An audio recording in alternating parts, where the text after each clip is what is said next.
جی السلام علیکم ناظرین، دس از می عمر شریف لغاری۔ پروگرام کراس فائر کے ساتھ عمر شریف لغاری آج پھر آپ کی خدمت میں حاضر ہے۔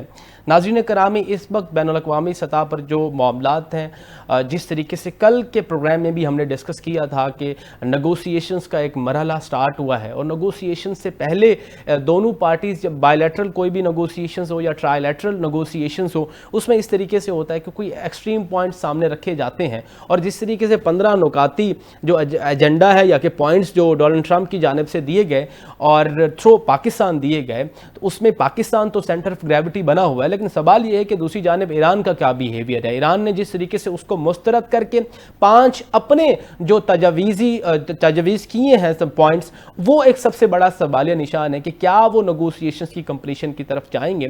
اس حوالے سے پروگرام میں گفتگو کریں گے کہ جہاں بہت سارے بین الاقوامی جریدے کہہ رہے ہیں کہ یہ نیگوسیشنز جو ہیں وہ مکمل نہیں ہو سکیں گی، اس کی سب سے بڑی وجہ بیک پہ رشیا ہے، اور یہ رشیا یہ چاہتا ہے، اور برکس یہ چاہتا ہے کہ ڈی ڈالرائزیشن ہو اور ورلڈ آرڈر کے اندر تبدیلی ہو، اور یہ چیز واضح ہے کہ آبنائے ہرمز کی بندش کے بعد جس طریقے سے جو crude oil, Russian crude oil ہے، اس کے اندر بڑی جو ہے اس کی مانگ ہوئی ہے، اور وہ بڑی ان کو جو ہے بہت سارے ممالک نے ان کے ساتھ کانٹریکٹ کیا ہے، تو یہ بھی ایک سب سے بڑا سوالیہ نشان ہے کہ اب ایران کا بیہیویئر کیا ہوگا۔ دوسری جانب آج کی اہم ڈیولپمنٹ اگر آپ کو بتاؤں تو اسرائیل کا دعویٰ ہے کہ ایرانی کمانڈر کی ہلاکت ہوئی ہے۔ رپورٹس کے مطابق اسرائیل نے دعویٰ کیا ہے کہ انہوں نے علی رضا تنگسیری کو ہلاک کر دیا ہے، جو کہ ایرانی پاسداران انقلاب کے بحریہ کمانڈر ہیں۔ اب یہ ایک بہت بڑا سوالیہ نشان ہے کہ جی جہاں نیگوسیشنز کی بات ہو رہی ہے، جہاں پینٹاگون CIA یہ کہہ رہا ہے کہ نیگوسیشنز ہونی چاہیے اور ہم آبنائے ہرمز کو ایران کے ساتھ مل کے چلائیں گے، اور ایک رجیم چینج وہ ہو چکا ہے، تو یہ وار سچویشن پھر کیوں بڑھتا جا رہا ہے؟ کہاں پھر ایک جو گرے ایریاز ہیں، یا کہاں ایسا فلا ہے جس کو فل نہیں کیا جا رہا ہے؟ یہ سب سے بڑا سوالیہ نشان ہے۔ دوسری جانب لیکن اہم ڈیولپمنٹ یہ بھی ہے کہ ٹرمپ کے اب سٹانس پھر تبدیل ہو رہے ہیں۔ انہوں نے یہ کہا ہے کہ بہتر ہے کہ جلد ایران اس حوالے سے نیگوسیشنز کے حوالے سے سنجیدہ ہو جائے، کیونکہ وہ سنجیدہ اس وجہ سے نہیں سمجھ رہے، جو 15 نکاتی تجویز کیا تھا انہوں نے نیگوسیشنز کے لیے جو پوائنٹس دیے تھے ان کو تو ایران نے مسترد کر دیا ہے۔ اب اس کے ساتھ ساتھ لیکن دوسری جانب ایران کا جو موقف ہے وہ کلیئر ہے۔ انہوں نے کہا ہے کہ ایران فی الحال مذاکرات کے موڈ میں ہرگز نہیں ہے، اور ملک اپنی دفاعی حکمت عملی پر قائم رہے گا۔ امریکہ کے تجاویز زیر غور ہیں، لیکن کوئی باضابطہ مذاکرات نہیں ہو رہے، بالواسطہ یا بلا واسطہ مذاکرات کی بات ان کی تردید کی جا رہی ہے، لیکن پاکستان کی جانب سے تھرو پاکستان جو تجاویز ایران تک پہنچی ہیں، یہ تو ایک میرے خیال میں یہ چیز واضح ہے کہ نیگوسیشنز تو شروع ہو چکی ہیں۔ اب یہ نیگوسیشنز کس طرف سے جاتی ہیں، یہ سب سے بڑا سوالیہ نشان ہے۔ اس حوالے سے ذرا جانیں گے کہ اپ کمنگ ورلڈ آرڈر کس طریقے سے ہوگا، کیا supremacy of United States of America کا اینڈ آ چکا ہے، اس کے ساتھ ساتھ پاکستان کی ڈپلومیسی کے حوالے سے یا فارن پالیسی کے حوالے سے اس وقت جس طریقے سے پذیرائی ہو رہی ہے، اور ہمارے پڑوسی ملک بھارت کے اندر اس وقت ماتم بچا ہوا ہے، اور وہ بڑے مایوس ہیں۔ ان کے جو منسٹر جو ہے وہ فارن منسٹر جو ہیں، ان کی آج ایک پریس کانفرنس ہوئی ہے، اور انہوں نے جس طریقے سے میرے خیال غیر پارلیمانی اور غیر جو ہے وہ اخلاقی جس طریقے سے گفتگو کی ہے، وہ اس چیز کا جو ہے وہ ایک میرے خیال میں اس چیز کا مظہر ہے کہ جی جناب وہ اس وقت بہت زیادہ پریشان کن ہے پاکستان کی پذیرائی دیکھ کے۔ اس کے ساتھ ساتھ ہم نے تو بڑے پروگرام کر ڈالے، خاص طور پہ وار کے حوالے سے، پچھلے 2-3 جو ویک سے ہم آپ کو آگاہ کر رہے ہیں وارز کے حوالے سے، لیکن جہاں پاکستان کی سیاست ہے، اور تو پاکستان کی سیاست ڈسکس نہ ہو یہ بھی نہیں ہو سکتا، تو ہم نے جو پاکستان تحریک انصاف کی خاص طور پہ جو ہے اس کو بھی آج کے پروگرام کے حصہ بنایا، خاص طور پہ جو قاسم خان نے بیان دیا ہے۔ قاسم خان نے جو یورپی فورم کے اوپر جو بیان دیا ہے، انہوں نے کہا ہے کہ پاکستان میں سیاسی مخالفین کو دبایا جا رہا ہے، اور ریاستی طاقت کا استعمال مخصوص سیاسی قوتوں کے خلاف کیا جا رہا ہے۔ انہوں نے میڈیا کی آزادی پر بھی سوال اٹھائے ہیں، اور کہا ہے کہ صحافتی ادارے دباؤ کا شکار ہیں اور آزادانہ رپورٹنگ محدود ہو چکی ہے۔ انہوں نے اپنے والد عمران خان کو کیس کو ایک مثال کے طور پر پیش کیا ہے، اور ان کے ساتھ ہونے والے سلوک کو جمہوری اقدار کے خلاف کہا ہے، اور انہوں نے یورپین یونین اور عالمی برادری سے مطالبہ کیا ہے کہ وہ پاکستان میں انسانی حقوق اور جمہوریت کے صورتحال پر نوٹس لے، اور سب سے بڑی ایک میرے خیال میں الارمنگ بات جو ہے، انہوں نے GSP+ کو جو ہے جی ایس پی پلس ایک یورپین پلیٹ فارم ہے جس میں ترقی پذیر جو ممالک ہیں ان کو فیسیلیٹیٹ کیا جاتا ہے. تو میرا سوال تو مؤدبانہ ابتدائیے میں بھی یہ بنتا ہے کہ جہاں عمران خان کے فرزند یا وہاں پر یہ فرما رہے ہیں کہ جی ایس پی پلس کے ساتھ پاکستان کی ایفیلیشن ختم ہو جائے کیونکہ ہیومینیٹیرین جو لاز ہیں وہ پاکستان کے انٹرنیشنل ہیومینیٹیرین لاز ان کی پاکستان میں وائلیشن ہو رہی ہے. تو سوال یہ بنتا ہے کہ اسی سسٹم کا پارٹ آپ کے والد صاحب بھی تھے اور اس کے ساتھ ساتھ اس وقت جو رائٹ ناؤ سچویشن ہے تو پاکستان تو آپ آئے نہیں کہ پاکستان تحریک انصاف کے کارکنان کا پرسان حال ہی بن جائے, لیکن یہ ایک میرے خیال میں ایک اٹیک ہے پاکستان کی سوورینٹی کے اوپر, سو کالڈ اٹیک کیا گیا ہے. اس پر جو ہمارے وزیر اطلاعات عطا تارڑ صاحب ہیں انہوں نے ایک سخت جو ہے وہ اس پہ کاؤنٹر کیا ہے. انہوں نے کہا ہے کہ یہ عمل دراصل بیرونی مداخلت کی دعوت دینے کے مترادف ہے جو کسی بھی خود مختار ریاست کے لیے ناقابل قبول ہے. اس حوالے سے بھی بات کریں گے کہ پاکستان تحریک انصاف اس وقت کیوں غیر مقبول ہوتی جا رہی ہے, اور غیر مقبول اسی وجہ سے ہوتی جا رہی ہے کہ ایسے بیان جب سامنے آئیں گے, اگر ان کا بیٹا بیٹھ کے باہر ملک میں یہ چیزیں کرے گا, اور جس طریقے سے ماضی میں بھی ہم نے دیکھا تھا کہ سابق وزیر اعظم عمران خان صاحب کی جو ہمشیرہ ہے انہوں نے ایک انٹرویو دیا تھا بھارت کے ایک جو ہے وہ نیوز چینل کو, تو اس وجہ سے ایک سچویشن یہ بھی ہے کہ ایک پولیٹیکل گیپ بنا ہوا ہے, ایک اسٹرانگ اپوزیشن پاکستان تحریک انصاف ہے نو ڈاؤٹ, لیکن یہ سوال نشان ہے کہ جب تک آپ ایک جو ہے وہ ڈیموکریٹک یا ایک مورلی اگر آپ جو ہے وہ بیہیویئر ایک اچھا نہیں دکھائیں گے تو کس طریقے سے آپ کو پولیٹیکل سپیس ملے گی. اس حوالے سے گفتگو کریں گے, اور ایٹ دی اینڈ ہم اس حوالے سے بھی ضرور گفتگو کریں گے کہ جو اس وقت رائٹ ناؤ سچویشن ہے, اگر یہ وار کی نیگوسیشنز مکمل نہیں ہوتی تو کیا پھر فردر پاکستان حکومت کے پاس کیا پلان ہے. جس طریقے سے اسمارٹ لاک ڈاؤن کی بات کی جا رہی ہے, ایجوکیشن سیکٹرز کو بند کرنے کی بات کی جا رہی ہے, ورک فرام ہوم کی بات کی جا رہی ہے, تو اس حوالے سے کیا لاہ عمل جو ہے حکومت نے اختیار کرنا ہے, اس میں بھی تفصیلاً گفتگو کریں گے. میرے ساتھ پروگرام میں آج جناب محمود کلاسرا صاحب ہیں, سینئر تجزیہ کار ہیں اور انٹرنیشنل افیئرز اور خاص طور پہ اس ورلڈ آرڈر کو ذرا تفصیلاً سمجھتے ہیں, اور اس کے ساتھ ساتھ جناب سید عبدالعلیم شاہ صاحب ہیں, سینئر رہنما پاکستان مسلم لیگ نون ہے. عبدالرحمان میرے پیارے بھائی اور ایز یوزول ہمارے ساتھ ہوتے رہتے ہیں اور انٹرنیشنل ایکسپرٹیز رکھتے ہیں افیئرس کے حوالے سے. Very warm welcome to the program تمام گیسٹوں کو. سب سے پہلے آغاز میں عبدالرحمان آپ سے کروں گا, ذرا گہری نظر رکھتے ہیں انٹرنیشنل افیئرس پہ, جو نیگوسیشنز کی بات کی جا رہی ہے اور اسلام آباد کو سینٹر آف گریوٹی کہا جا رہا ہے, تو کیا سمجھتے ہیں رائٹ ناؤ کیا سچویشن ہے؟ میں نے ابتدائیے میں بھی بتایا کہ اسرائیل نے تو دعوے کر دیے ہیں کہ بڑے مزید جو ان کے کمانڈرز ہیں ان کی ہلاکتوں کی بات کی جا رہی ہے, تو یہ معاملہ کس طرف جا رہا ہے؟ بہت شکریہ لغاری صاحب, آپ نے اپنے انٹرو میں بڑی تفصیل کے ساتھ کرنٹ سچویشن کو ایکسپلین کر دیا ہے فیکٹس کے حوالے سے. لغاری صاحب بات یہ ہے کہ اس وقت بیٹل فیلڈ ایران کے حق میں ہے. ایران کو سوٹ کرتا ہے کہ وہ میدان جنگ کو گرم رکھے, ایران کو سوٹ کرتا ہے وہ اس جنگ کو جتنا طویل کھینچ سکتا ہے وہ کھینچے. اور اس وقت ایران کو یہ پتہ لگ چکا ہے کہ جنگ جب بھی ختم ہوگی وہ ایران کی شرائط پر ختم ہوگی. امریکہ بارگیننگ پوزیشن کو لوز کر چکا ہے, امریکہ بیٹل فیلڈ کو لوز کر چکا ہے, امریکہ اس وقت فیس سیونگ کی تلاش میں ہے, اور ایک کارڈ کے طور پہ وہ مذاکرات کی پیشکش کو سامنے لایا ہے. مگر ہم یہ جانتے ہیں کہ ایک ڈیول پرسنالٹی ہے امریکی صدر کی, اور وہ ہمیشہ دنیا کو دھوکہ دیتے ہیں. وہ مذاکرات اور جنگ ہمیشہ اکٹھے چلاتے ہیں, جو وہ کہتے ہیں وہ کرتے نہیں, اور جو وہ کرتے ہیں وہ بتاتے نہیں ہیں. بظاہر آپٹکس بہت اچھے ہیں, پاکستان ایک میسنجر کا کردار ادا کر رہا ہے, ایک پیغام رسانی کا کام کر رہا ہے, مگر یہ کہنا بہت مشکل ہوگا ایک ایسے وقت میں کہ جب آپ سپریم جو لیڈرشپ ہے ایران کی اس کو آپ ٹارگٹ کریں اور یہ ایکسپیکٹ کریں کہ ایران مذاکرات کی میز پر آ جائے گا. امریکی صدر کے بیہیویئر میں ایک ڈیسپریشن ہمیں دکھائی دے رہی ہے. کبھی وہ یہ کہتے ہیں کہ ایران معاہدے کی بھیک مانگ رہے ہیں, اور دوسرے ہی سانس میں وہ یہ کہتے ہیں کہ ایران معاہدے کے لیے سنجیدہ نہیں ہے, اور بہتر ہے کہ وہ سنجیدہ ہو جائے ورنہ وقت گزر جائے گا, وہ جنگ برپا کر دیں گے, اور اس قسم کے وہ سٹیٹمنٹس دیتے ہیں. یعنی اگر امریکی صدر کا یہ دعویٰ سچا ہے کہ ایران کی فوجی صلاحیت مکمل طور پہ ختم ہو گئی, ایران بھیک مانگ رہا ہے, اور دوسری طرف وہ یہ کہیں کہ وہ سنجیدہ نہیں ہے, تو یہ بات سمجھ سے بالاتر ہے. آئی تھنک کہ امریکہ نے کارڈ پھینکا ہے کیونکہ یہ وار آف ٹیمپرامنٹ ہے. میننگ بھائی آپ یہ بات کرنا چاہ رہے ہیں کہ یہ ایک ٹائم بائنگ ٹیکنیک ہے؟ یہ ٹائم لائن کے ساتھ ساتھ وہ یہ دیکھنا چاہتا ہے کہ ایران اس وقت کس کیپیسٹی میں ہے. کیا ایران کی یہ خواہش ہے کہ فوری طور پر کسی طریقے سے جنگ ختم ہو جائے؟ اگر ایران کی خواہش جنگ ختم کرنی ہے تو پھر امریکہ اس کو طول دے گا. لیکن اگر امریکہ کو یہ پتہ لگتا ہے کہ ایران تو مزید لڑنے کے لیے تیار ہے, ایران اس جنگ کی ہر قیمت ادا کرنے کے لیے تیار ہے, لیکن امریکہ کے اوپر بھی پریشر ہے, ہمیں اس پریشر کو بھی انڈرسٹینڈ کرنا ہے کہ اس وقت حملے ایران کے اوپر ہو رہے ہیں مگر قیمت پوری دنیا ادا کر رہی ہے.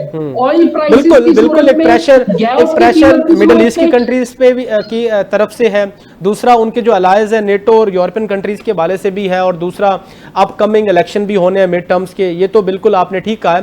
آپ شاہ صاحب ذرا خاص طور پہ آپ بتائیں, خاص طور پہ حکومت کی فورن پالیسی کے حوالے سے, یا اس وقت جس طریقے سے ایز اے میڈیٹر کا رول ادا کر رہا ہے پاکستان, تو آپ کیا سمجھتے ہیں ایک سنہرا دور جو ہے اس کا آغاز ہو چکا ہے اب؟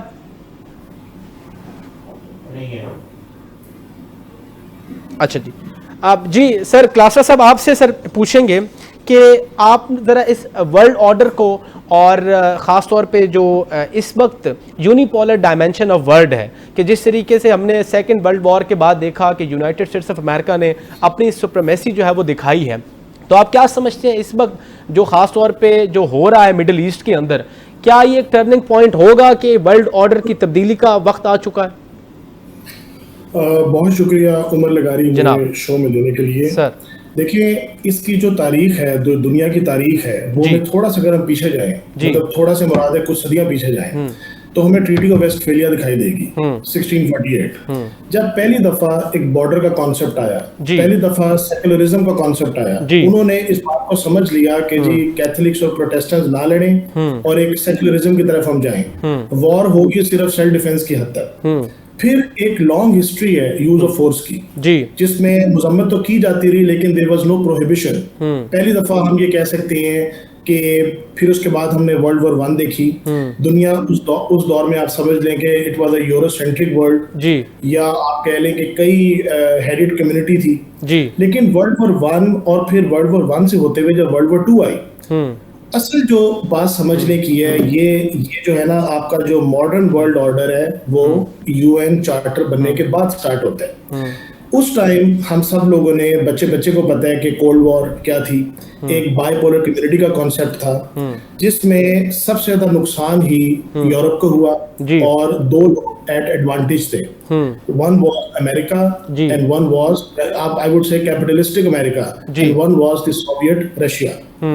اب امریکہ نے تو یہ دعویٰ نہیں ہے, ڈاکٹرین بنا دی ہے in 1989-1990 the unipolar world which is called American exceptionalism. انہوں نے کیٹیگوریکلی کہا ہے کہ ہم انٹرنیشنل کمیونٹی کو مانتے ہیں, انٹرنیشنل لا کو مانتے ہیں, لیکن we are an exception to it, ہم اس کا پارٹ نہیں ہیں. بلکہ انہوں نے ایک بڑی دلچسپ بات ہے, ایک انہوں نے انجینئرنگ کی ٹرم یوز کی, that was flying buttress. Engineers ہیں وہ سمجھ سکتے ہیں, جس طرح وہ in other words جس طرح انٹرنیشنل ورلڈ آرڈر ایک پل ہے, ایک برج ہے, اور وہ اس برج کا پارٹ نہیں ہے, وہ اس برج کے ساتھ اس کی سسپینشن ہے, اس کے ساتھ اس کا سہارا ہے. اور اس کا انہوں نے اپنی سگنیفیکنس کیا بتائی کہ اگر ہم نہیں ہوں گے تو ورلڈ کمیونٹی یا ورلڈ لیگل آرڈر کلیپس کر جائے گا. ہم نے فلائنگ بٹرس ہم نے اس کو سپورٹ میں رکھا ہوا ہے. اب بات یہاں تک ہوتی تو سمجھ آتی ہے, لیکن پوائنٹ وہی آ جاتا ہے. اور اگین امریکہ کی جو اسٹریٹجک لوکیشن ہے وہ اس کو بناتی ہے سپر پاور کی طرف لے کے جاتی ہے. جو ٹیکنالوجیکل ایڈوانسمنٹس ہیں, جو ان کے اور معاملات ہیں, وہ کرتے ہیں اس چیز کو. مگر the real almiya is that کہ یہی exceptionalism ہے, they extended it to Israel as well. ٹھیک ہے, اسرائیلی ایکسیپشنلزم بھی ہم لوگوں نے واضح طور پہ دیکھا. ٹھیک ہے. اور سب سے امپورٹنٹ بات جو ہم کرنے جا رہے ہیں یہ ہے, اگر آئی وڈ سے کہ ماڈرن ورلڈ آرڈر میں اگر آپ دیکھیں, we have UDHR 1948, we have UN Charter 1945, and then we have this ICJ statute as well as ICC statute, International Criminal Court statute 1998. اور مدے کی بات ہے کلاسرا صاحب, سر آپ نہیں سمجھتے کہ جو کرنٹ رجیم ہے, ورلڈ رجیم, اس کے اندر یہ انٹرنیشنل ٹریٹیز جو ہے وہ بالکل irrelevant ہو گئے. جس طریقے سے اگر ہم کرنٹلی دیکھیں تو بورڈ آف پیس بنایا گیا ہے جس کا اصل مقصد ہی یونائٹڈ نیشن اور انٹرنیشنل ٹریٹیز کے متبادل بنایا جائے, کیونکہ ڈونلڈ ٹرمپ کی یہ کوشش ہے کہ اگر وہ president of United States of America نہیں بھی رہتے تو اس ورلڈ ریجیم کے اندر وہ ریلیونٹ رہیں. تو آپ کیا سمجھتے ہیں کہ اگر چائنا رشیا اس وار کے بعد کوئی نئی حکمت عملی اپناتا ہے تو وہ کیا پھر حکمت عملی اپنائے گا سر؟ دیکھیں اگین وہی بات ہے جو ایک کنزرویٹو یا وہ آپ کہہ رہے جو کنونشنل وار کی جو ٹیکنیکس تھی وہ تو ویسے ہی ختم ہو چکی ہیں. اس کی اب تو بات ہے ٹیکنالوجی کی, اب تو بات ہے اے آئی کی. اب تو آج کے دور میں جو ٹیکنالوجیکل یا اب کہہ لیں اکنامک وے سے زیادہ پرومیننٹ ہے وہی پرومیننٹ ہے. اور آج کل تو وہ آپ کہہ لیں گلوبل ولیج کا کانسیپٹ ہے, لابی کا کانسیپٹ ہے. جی بالکل. تو اس سینیریو میں اگر ہم اس کی وائڈر پکچر دیکھیں, میں آپ کو بات کر رہا تھا, میں آپ کو دوبارہ واپس لے کے جاؤں گا کہ کس طرح امریکہ نے سپورٹ کیا اسرائیل کو, کس طرح امریکہ نے سپورٹ کیا اور ان کے جو اللیگل آکوپیشن کہہ لیں یا ان کے نیوکلیر پروجیکٹ کو آپ کہہ لیں کہ کس طرح سپورٹ کیا گیا. پھر اس کے بعد سب سے ریسنٹ جو آپ کہہ لیں جو ایٹراسٹیز کی گئی ہیں وہ آپ نے فلسطین میں دیکھی ہیں, لیکن صرف مذمت ہوتی رہی ہے. جو یو این کا کردار ہے وہ بڑا واضح ہو چکا ہے کہ وہ ایک ڈیکلیریٹری کردار ہے. آپ کا جو سپر پاور ہے وہ آئی سی سی اسٹیچیوٹ کا سگنیٹری ہی نہیں ہے, اور جو اسرائیلی پرائم منسٹر کے اتنے زیادہ وارنٹ جاری ہو چکے ہیں آئی سی سی کی طرف سے, لیکن کیا ہوا؟ کچھ بھی نہیں ہوا. مذمت, ریزولوشنز, دیٹس اٹ. وہی امریکہ جو 2 دن پہلے ایک اسکول کو ہٹ کر رہا ہے اور اسی چائلڈ رائٹ کنونشن کی جو جہاں سے صدارت ہو رہی ہے وہ فرسٹ لیڈی آف امریکہ کر رہی ہیں. یہ المی ہے جو ہمیں دیکھنے کو ملتا ہے. تو اگر ہم کولیکٹیو دیکھیں, اور میں یہاں اس بات کی تعریف کرنا چاہوں گا, پہلی دفعہ پاکستان کا سٹانس بہت زیادہ آپ کہہ لیں کہ سٹیبل سٹانس ہے, not for some international perspective, اپنے لیے کہ ہم کسی بھی وار کا حصہ نہیں بنے. ٹھیک ہے, ہمارا کام زیادہ سے زیادہ نیگوشیٹر تک ہی ہو سکتا ہے اور وہ ہو رہا ہے. ٹھیک ہے, ٹھیک ہے, پوائنٹ آ گیا. عبدالرحمان صاحب, یہ کلاسز صاحب نے بڑا اچھا پوائنٹ ریز کیا کہ پاکستان نے اس میں جو تھرو اس وار سچویشن کے اندر بڑا بیلنس ڈپلومیسی کی ہے, ہم نے کسی وار کا سچویشن کا حصہ نہیں بنے. لیکن ان لانگ ٹرم کیا یہ چیز ہمیں فائدہ دے گی کہ ہم کسی کا بھی حصہ نہیں بن رہے؟ فار انسٹنس اگر کل یہ جو ہیجمنی ہے یونائٹڈ اسٹیٹس آف امریکہ کی ٹوٹ جاتی ہے تو ہم نے آج ایرانیوں کا جس طریقے سے اپیرنٹلی ہم نے ساتھ نہیں دیا, ہم نے جو ہے وہ بیلنس طریقے سے چل رہے ہیں, ہم وہاں پہ سعودی عربیہ کو بھی دیکھ رہے ہیں, مڈل ایسٹ کو بھی دیکھ رہے ہیں, تو اپ کمنگ کیا یہ چیز ہمیں فائدہ دے گی ان لانگ ٹرم؟ لغاری صاحب, یہ بڑا ایک انٹرسٹنگ سوال ہے اور یہی ایک المیہ بھی ہے پاکستان کے لیے. بظاہر آپٹکس بہت اچھے ہیں, پاکستان نے اب تک کارڈ بہت اچھے طریقے سے کھیلے ہیں, سفارتی سطح پر پاکستان کی جو صلاحیتیں ہیں, کامیابیاں ہیں, وہ آپ کو بھارت میں اس وقت کتنی آگ لگی ہوئی آپ اس سے اندازہ لگا سکتے ہیں. جی بالکل. مگر مسئلہ یہ ہے کہ یہ پہلی مرتبہ ایران اور امریکہ کے درمیان ثالثی کا واقعہ نہیں ہے. آپ یہ دیکھیے کہ ثالثی تو قطر نے بھی کروانے کی کوشش کی, ثالثی تو عمان میں بھی ہوئی, ثالثی کے لیے جنیوا کے اندر بھی کئی دور ہوئے مذاکرات کے, روم میں بھی مذاکرات کے دور ہوئے, اور ثالثی چھوڑیے, ایران نے تو ایک جوہری نیوکلیر ڈیل, ایک امن کا ایک معاہدہ امریکہ کے ساتھ کیا جس کو ڈونلڈ ٹرمپ نے اپنی پہلے دور صدارت کے اندر توڑ دیا. تو ثالثی تو ہر دور میں ہوتی رہی ہے, پاکستان کے لیے بہت امپورٹنٹ ہے, مقدس سرزمین ہے, اور ہم نے اس کے دفاع کے لیے ہمیں جانا پڑے گا.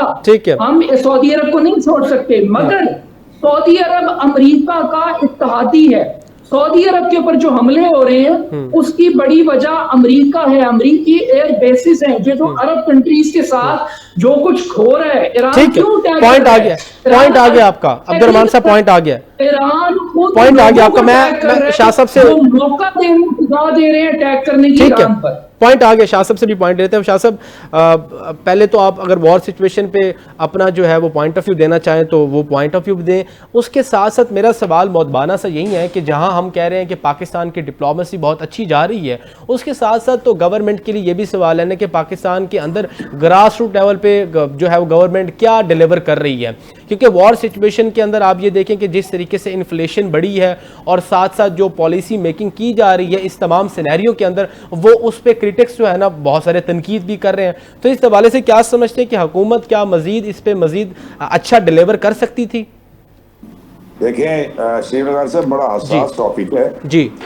اس کو ہم نے ہماری بات کہیں اچھی بھی سمجھی جا سکتی ہے اور کہیں بری بھی سمجھی جا سکتی ہے. جی. لیکن ہمیں حق قولہ بات کرنی ہے, ہمیں اسلام اور پاکستان کے ساتھ کی بات کرنی ہے. جی بالکل. میرے بھائی نے جو بات کی ہے ابھی کہ سعودی عرب کے ساتھ ہمیں جنگ, دیکھیں نمبر ایک تو یہ کہ یہ ابھی ایران سعودی عرب یا مشرق وسطیٰ کی جنگ نہیں ہے. جی. یہ آپ دعا دیں, اللہ کا شکر ادا کریں کہ اس 6 مئی کے واقعے کے بعد پاکستان اس وقت اسلامی دنیا میں اور پوری دنیا میں اپنی ایک حیثیت منوا چکا ہے. جی. اور یہ بات ذہن میں رکھیں کہ یہ ایک میں نیچر کی بات کر رہا ہوں. مذاکرات کی ٹیبل پر وہی بٹھاتا ہے جس کی حیثیت ہوتی ہے. ٹھیک ہے. آپ بلوچ ہیں, بلوچ ایریے سے ہیں, تو کسی سردار کے ساتھ بٹھانے کے لیے کسی عام آدمی کو وہ نہیں بیٹھے گا, وہ اپنے ہی لیول کے کسی کے ساتھ بیٹھے گا. ٹھیک ہے. نمبر ایک تو یہ بات ذہن میں رکھیں آپ جی کہ اس وقت لیول آف کنٹریز پاکستان الحمدللہ ان اپ گریڈ سچویشن. سیکنڈلی جو ہے ہمارا جو کردار اس جنگ میں ہے وہ بہت اچھا ہے اور آئندہ بھی رہے گا. ہم مشرق وسطیٰ کو ایران کی جنگ سے اور اسرائیل کی اور امریکہ کی بدماشیوں سے بچا کے رکھنا چاہتے ہیں. جی. اور اس کے لیے ہم بھرپور کوشش کر رہے ہیں. یہ بات تاریخ میں پہلی دفعہ سمجھ میں آئی ہے جی ہمارے عرب کنٹریز کو, گلف کنٹریز کو, جی کہ جو انہوں نے اڈے دیے تھے وہ ان کی حفاظت کے لیے نہیں ہیں بلکہ وہ ان کو استعمال کیا گیا. پیسے بھی ان سے لیے گئے, وسائل بھی ان کے خرچ کیے گئے. ٹھیک ہے. اور ان کو ایران سے ڈرایا گیا.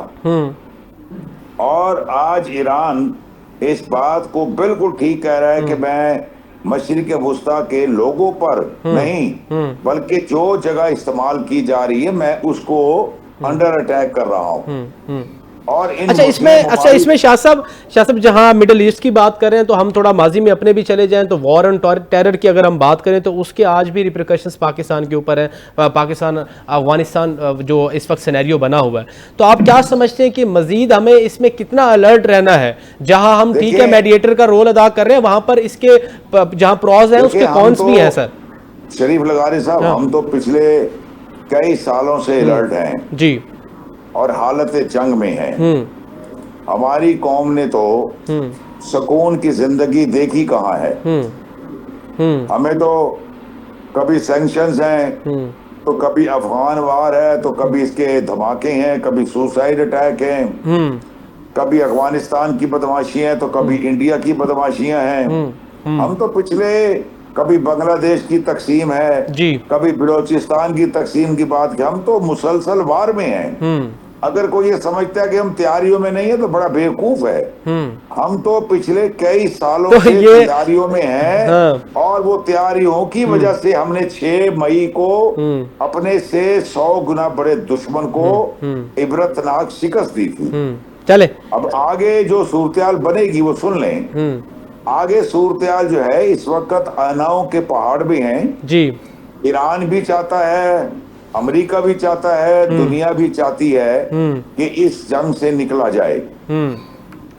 لیکن کچھ قوتیں, یہ بات ٹھیک ہے, یہ ان کی کیا سرائی ہو سکتی ہے کہ ڈالرز کی طاقت کو ختم کیا جائے. یہ بھی پاسبلٹی ہے. لیکن میں یہ سمجھتا ہوں ہمیں اس وقت پاکستان کے ساتھ کھڑا ہونا چاہیے. جی.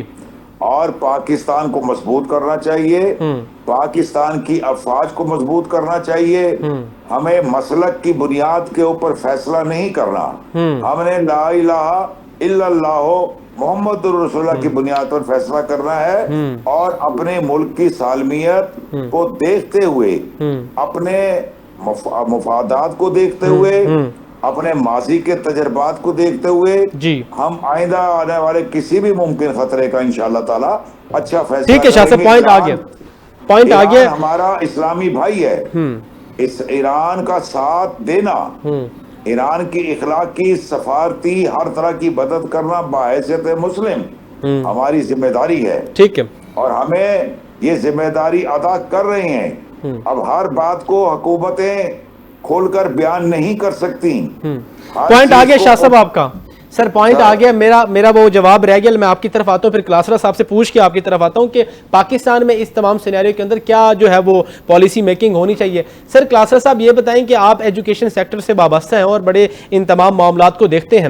اس تمام سینیریو کے اندر جس طریقے سے انفلیشن بڑھ رہی ہے, پیٹرول کی قیمتیں بڑھ رہی ہیں, ایک پالیسی یہ بنائی جا رہی ہے کہ اسمارٹ لاک ڈاؤن ہو جائے. ایک سینیریو وہ بھی تھا جب کووڈ والا ہمیں یاد آ جاتا ہے. تو کمپیریٹیولی اگر انالیسس کریں اس دور کا بھی اور آج کے دور کا بھی, تو کیا سمجھتے ہیں حکومت کو اس حوالے سے کس طریقے سے پالیسی میکنگ کرنی چاہیے, کس طریقے سے اسمارٹ لاک ڈاؤن, یا اگر ایجوکیشن سیکٹرز کو ورک فرام ہوم کہا جاتا ہے, کلاسز فرام ہوم کہا جاتا ہے, تو اس کو آپ کس نظر سے دیکھتے ہیں؟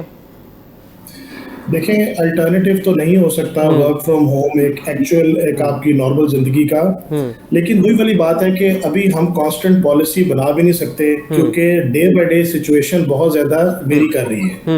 جہاں تک ہم ظاہری بات ہے پیچھے ہم سورس پہ جائیں گے تو جہاں تک نیگوسیشنز کی بات ہے سب سے امپورٹنٹ تو یہ دیکھنا ہے کہ پارٹی ٹو ڈسپیوٹ کون تھے, who was the initiator. تو انیشیٹر کا تو نام و نشان ہی نہیں ہے آربیٹریشن کو لے کے. آربیٹریشن کا ایک اصول ہے, ADR کا اصول ہے کہ دونوں پارٹیز سیٹلمنٹ کے لیے راضی ہوں, پھر وہ جا کے سیٹلمنٹ پہ کوئی بات شاید ہو سکتی ہے. یہ نہیں ہو سکتا ایک اگریسر ہو اور دوسرا آپ کہہ لیں وکٹم ہو اور پھر آپ کہیں گے نیگوشیٹ کر لو. مطلب دیت کے لیے بھی ایک جب مرڈر ٹرائل میں بھی دیت کا بھی ایک خاص ٹائم آتا ہے. یہ نہیں ہو سکتا کہ اگلے دن ہی آپ دیت کے لیے اپلائی کر دیں, وہ اس کا بھی ایک جب ایک کولنگ آف پیریڈ ہوتا ہے. تو ہمارے سینیریو میں امریکہ خود ہی اپنے آپ کو اتنا پولرائزڈ ڈسپیوٹ کی طرف لے گیا ہے کہ جو ان کا پہلا ایکٹ تھا جو ایران کا نقصان تھا وہ اتنا شدید ہے, اور یہ پاکستان کو اور پاکستان کی پالیسی میکرز کو داد دینی پڑے گی کہ انہوں نے کس طرح یہ آپ کہہ لیں جو فرقہ واریت یا ایک امپوزڈ سیکٹیرینزم ہے اس کا انہوں نے اس کو روکا ہے, اس کو انہوں نے نیوٹرلائز کیا, اس کو انہوں نے بیلنس کیا. اور یہ بہت بڑی بات ہے کہ ہم بارڈر شیئر کر رہے ہیں اور پھر بھی ہمارے اس طرح کے حالات برے نہیں ہیں جو شاید ایکسپیکٹڈ ہو سکتے تھے. اس کو یعنی سسٹینیبل پالیسی ہے, لیکن مسئلہ وہی آ جاتا ہے کہ یکدم آپ اس کو آپ کہہ لیں کہ آرگیو نہیں کر سکتے, یا یکدم آپ یہ نہیں کہہ سکتے کہ یہ چیزیں کر دیں. جس طرح وقتاً ہفتے وائز جس طرح ریویو ہو رہا ہے وہ میرا خیال ہے بیسٹ ہے. ٹھیک ہے, ٹھیک ہے. اچھا عبد الرحمان صاحب, ذرا میں آپ سے تھوڑا کمپیریٹیولی پاکستان تحریک انصاف اور اگر نون لیگ کی حکومت جو اس وقت چل رہی ہے, شہباز شریف صاحب جس طریقے سے لیڈ کر رہے ہیں, تو آپ کیا سمجھتے ہیں کہ بہت سارے کرٹکس اس حوالے سے یہ بھی کہہ رہے ہیں جی خان صاحب اگر ہوتے یا PTI کی حکومت ہوتی تو ڈفرینٹ ماحول ہوتا, اور جس طریقے سے یہ جو ہائی آکٹین کا پیٹرول بڑھا دیا گیا ہے اور باقی پیٹرول کی پرائزز کے اندر ابھی جو ہے ابھی تک سبسڈی دی جا رہی ہے, کوئی فیصلہ ایسا کیا نہیں گیا ہے, لیکن اب کمنگ کچھ فیصلے کچھ ذرائع یہ بتا رہے ہیں کہ اگر یہ وار جو ہے وہ نیگوسیشنز یا اس کی سیز فائر کی طرف نہیں جاتی تو دیر از اے پاسبلٹی کہ کوئی ایسا میکینزم نکالا جائے گا, کچھ پرائزز بڑھائی جائیں گی وہ سوسائٹی کی کلاسز کو دیکھ کے, اور اس کے ساتھ ساتھ بہت سارے سیکٹرز ہیں جس طریقے سے آپ دیکھیں 4 ورکنگ ڈیز ہو گئے اور work from home, classes from home. تو آپ کیا سمجھتے ہیں کہ اس کو کس طریقے سے دیکھتے ہیں, کیا پوائنٹ آف ویو ہے آپ کا؟ غاری صاحب, بڑی بدقسمتی کی بات ہے کہ حکومت کے فیصلوں میں شفافیت نہیں ہے. حکومت نے جو بھی اقدام اٹھایا ہے اس سے عوام کو فائدہ نہیں پہنچا, عوام کو تکلیف ضرور پہنچی ہے. 28 دن کا سٹاک پاکستان کے پاس موجود تھا جس وقت حکومت نے اکٹھے 50 سے 55 روپے بڑھا دیے فی لیٹر. یعنی حکومت نے انتظار نہیں کیا کہ وہ مہنگا پیٹرول پاکستان تک پہنچے اور پھر وہ ٹرانسفر کرے عوام کو. حکومت نے آئل کمپنیوں کو منافع پہنچایا, چند شخصیات کو فائدہ پہنچایا, عام آدمی کا خیال نہیں رکھا. دوسری بدقسمتی پاکستان کی یہ ہے کہ ابھی تک حکومت حقائق عوام تک نہیں پہنچا رہی, جو سیریسنیس ہے ایشو کی وہ نہیں پہنچا رہی کہ آنے والے دنوں میں کیا سچویشن ڈیولپ ہو سکتی ہے. اور تیسری بات, جب امریکہ آپ خود کہہ رہے ہیں کہ بڑی بیلنس پالیسی ہے, بڑی اچھی پالیسی ہے, ہم سب مان رہے ہیں, تو پھر ایران سے تیل کیوں نہیں خریدتے آپ؟ اب تو امریکہ نے بھی اجازت دے دی ہے. انڈیا LPG خرید رہا ہے ایران کے ساتھ, تو آپ تیل کیوں نہیں خریدتے سستا تیل؟ آپ کو کس نے روکا ہوا ہے؟ آپ روس سے تیل کیوں نہیں خریدتے؟ امریکہ نے تو روس سے بھی عبد الرحمان صاحب یہ بات تو اچھا میری اس میں یہ سن لیں, جو پاکستان کے اندر آئل ریفائنریز ہیں کیا جو کروڈ آئل ایران سے یا رشیا سے آتا ہے وہ تو ادھر قابل عمل ہی نہیں ہے، تو کہ یہ تو بات غیر سنجیدہ ہوئی نا پھر۔ بخاری صاحب میں آپ کی بات کو 100% تسلیم کر لوں، یہ جو اسمگلنگ ہوتی ہے ایرانی تیل کی، اور یہ کراچی سے لے کے خیبر تک پیٹرول، تو وہ جہاں پر اسمگلڈ ہوتا ہے، وہ جہاں پہ اسمگلنگ ہوتی ہے وہاں کے آپ حالات پتہ کریں، بلوچستان کی سائڈ سے ہی اسمگلنگ ہوتی ہے، اور وہاں کے جو بھی اور وہاں کی کوالٹی جو ہے نا سر عبد الرحمان صاحب، جو کوالٹی آف ڈیزل یا کوالٹی آف پیٹرول ہے نا، وہ کمپیریٹیولی جو ہم کر رہے ہیں امپورٹ اس سے بہت خراب ہے، اور یہ پریکٹیکل چیز ہے، یہ پریکٹیکل اپروچ کی بات کر رہے ہیں لغاری صاحب، ان کو پتہ نہیں ہے سارا ہمارے علاقے سے گزر کے جاتا ہے۔ جی بالکل، میں یہی چیز عبد الرحمان صاحب کو بتا رہا ہوں کہ مجھ سے بہت بہتر ہوگا، آپ اپنے علم پہ ضرور اس میں رکھیے گا، فخر کیجئے گا، میں کچھ اور پوائنٹ اسٹیبلش کرنا چاہ رہا ہوں۔ نہیں، آپ کی یہ بات ٹھیک ہے کہ اس میں آپ کی بات یہ ٹھیک ہے، اس میں یہ شاہ صاحب سے کہا جا سکتا ہے کہ حکومت اس پہ لانگ ٹرم ایک حکمت عملی اپنائے کہ ایسے آئل ریفائنریز پاکستان کے اندر بنائی جائیں جو کہ اگر ہم رشیا سے کروڈ آئل لیتے ہیں یا کہ ہم ایران سے لیتے ہیں اس کو ریفائن کیا جائے، لیکن ٹل ناؤ یہ ایک انالیسس یا ہاں یہ اس سے بھی آگے بڑھیے، جن ملکوں کے اندر جنگ لگی ہوئی ہے، جو براہ راست لڑ رہے ہیں، ان کے سکول کھلے، ان کے دفتر کھلے، ان کی زندگی میں بریک نہیں لگی ہوئی، اور آپ نے اس وقت کے آنے سے پہلے ہی اپنے آپ کو بریک لگا لی ہے۔ کرائسس اپنی جگہ پہ موجود ہے، چیلنج موجود ہے، مگر میں شاہ صاحب کی خدمت میں بھی ایک بات عرض کرنا چاہتا ہوں۔ شاہ صاحب نے ایک تعریف بتائی پاکستانی جو جنگیں لڑی ہیں پاکستان نے، وہ ایک شعر ہے، کچھ شہر کے لوگ بھی ظالم سن، کچھ سانو مرن کا شوق بھی سی، ٹھیک ہے جی۔ تو یہ صرف جنگیں ہم پہ مسلط ہیں، کچھ ہم نے کی خاطر بھی کام کیے ہیں، ٹھیک ہے، یہ جو تباہی مچی ہے یہ کسی کے غلط فیصلوں سے مچی ہے۔ ٹھیک ہے شاہ صاحب سے میں پوائنٹ لے لیتا ہوں، شاہ صاحب سے اس حوالے سے سر میں لے لیتا ہوں، شاہ صاحب پوائنٹ اور کلیئر کر دیں۔ ٹھیک ہے، میں جواب لے لیتا ہوں شاہ صاحب سے۔ شاہ صاحب خود جو ہے وہ عوامی اور عوامی نمائندے ہیں، اور آپ تو پریکٹیکل اور گراؤنڈ پہ گھومتے ہیں، آپ کو تو عوام کی اس وقت جو صورتحال ہے وہ نظر آتی ہوگی، تو آپ کیا سمجھتے ہیں جو عبد الرحمان صاحب تحفظات پیش کر رہے ہیں، حکومت اس پہ مزید جو ہے وہ اگر تیارے نہ لیتی پنجاب حکومت تو کچھ بہتر ہو سکتا تھا؟ ایک چھوٹے چھوٹے ایشوز کے اوپر یہ بات کر کے سارے معاملات کو خراب کرتے ہیں۔ اب میں نے ان سے پہلے عرض کی تھی، ان ڈیز میں آپ سیاست کو سائیڈ پہ رکھتے ہیں، آپ کریٹیسائز کرنا چھوڑ دیں، یہ سیاسی پوائنٹ سکورنگ چھوڑ دیں، آپ حکومتیں کرنا اور چلانا ایک اپنا طریقہ کار ہے، اور ایک اپوزیشن کا رول ادا کرنا اپنا طریقہ کار ہے۔ جب یہ وقت آئے گا تو ہم بھی دوستوں کو اس بات کا بھی جواب دے دیں گے، اور بڑا بہترین جواب دیں گے۔ اس وقت دیکھیں صورتحال یہ ہے کہ یہ کہتے ہیں جی سکول کھلے میں، ہر ملک کی اپنی اکنامیکل کنڈیشنز ہوتی ہیں، بالکل انڈیا کی صورتحال آپ میڈیا سے دیکھ رہے ہیں، آسٹریلیا کی صورتحال آپ کو پتہ لگ رہی ہے، باقی دنیا کے کنٹریز کے اندر بھی افراتفری اور پینک پھیلنا شروع ہو گیا ہے۔ تو اگر ہم بیفور ٹائم پریمپٹیو میجرمنٹس لیے جا رہے ہیں، میننگ بائی آپ یہ کہنا چاہ رہے ہیں؟ دیکھیں اگر ہم ڈائیگنوز کر کے ہمیں پتہ یہ بیماری آنے والی ہے، اس کو ہم روک سکتے ہیں، تو اس کو سٹیپ بائی سٹیپ بھائی ہمیں آپ روکنے دیں، آپ تجویز دیں۔ اس وقت پاکستانی بنے، نہ کوئی پی ٹی آئی کا بنے، نہ کوئی پیپلز پارٹی کا بنے، نہ کسی سیاسی جماعت کا بنے، پاکستانی بنے، مسلمان بنے، اور اس کے بارے میں بات کریں گے۔ سیاست ہم اپنے لیے، آپ کے لیے کوئی 2-1 مہینے بعد جب یہ حالات بہتر ہوں گے پھر ہم کر لیں گے ایک دوسرے کے ساتھ۔ ٹھیک ہے، آگے پوائنٹ آپ کا پوائنٹ عبد الرحمان صاحب کوئک رسپونڈ کر دیں، پھر میں کلاسرا صاحب کی طرف جاتا ہوں، کوئک رسپونڈ کر دیں۔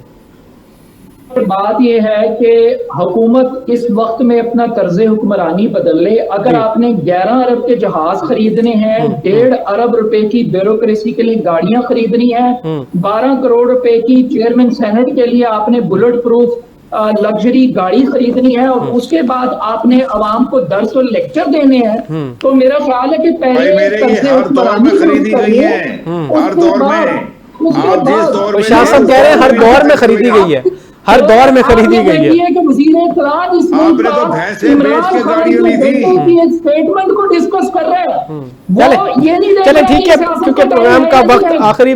وزیر اطلاع اس وقت عمران خان کے بیٹے کے اوپر ایک فیک نیوز پھیلا رہے ہیں, وہ ٹھیک ہے, وہ سیاست جائز ہے. چلیں اس پہ عمران خان کے بیٹے پہ میں آ جاتا ہوں, میں آ جاتا ہوں سر, میں آ جاتا ہوں. عمران خان کے بیٹوں کے بارے میں آپ بات کرتے پہلے یہ تو بتائیں وہ ہیں کہاں, وہ ہیں. میں شاہ صاحب اسی طرف سے آ رہا ہوں, میں کلاسرا صاحب سے وہ بتائیں وہ ان کا نام. میں مودبانہ گزارش کروں گا کہ تو یہ کام تو مسلمانوں والا بتا دیں.